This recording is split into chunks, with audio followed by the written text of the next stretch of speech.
আজকে ওম শাক যাওয়ার পরে এত টিটুনির মার দেখলাম, কিন্তু এই শালিরা কি কথা কয় কিছুই বুঝি না।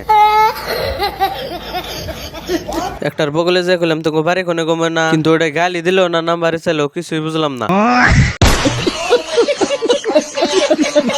আর এই জায়গায় আমি আগেও বেড়াইছিলাম, কিন্তু সেই সময় বেশি ভালো লাগছিল না। আর আজকের ভিডিওটা যদি অল্প দেহ, তার মানে আজকে মানুষ বেশি হওয়ার কারণে অল্প বেশি সুন্দর লাগতেছে। আর মেন কারণ হলো আজকে টুনির মামায় বোঝা হয়েছে এই প্রাণীটিতে যদি খালি আমার কথাটি বুঝতো, ব্যাকটেরিয়া পড়ি আঙ্গ বাইতে নিয়ে গেতাম।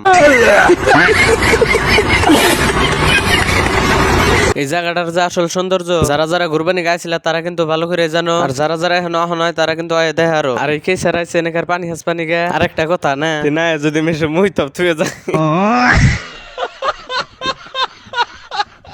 যাই হোক, এনেকার পানি কোনদিন খারাপ হয়ে হারে না। আর এনেকার পানিতে ডুব দিলে আলাদা একটা ঠান্ডা ঠান্ডা মৌসুম আহে। আর যার যার বউ নাই গে তার এনে না হাই ভালো। আমার তো এনে জাহান্নামের নাগাল নাকতাছে। এই যে এনে একটা বিয়ে করে নিয়ে যায় না। তাহলে আজকের জন্য ভিডিওটা তা নি থাক, ভালো লাগলে লাইক আর একটা ফলো করে থয়ে যাও।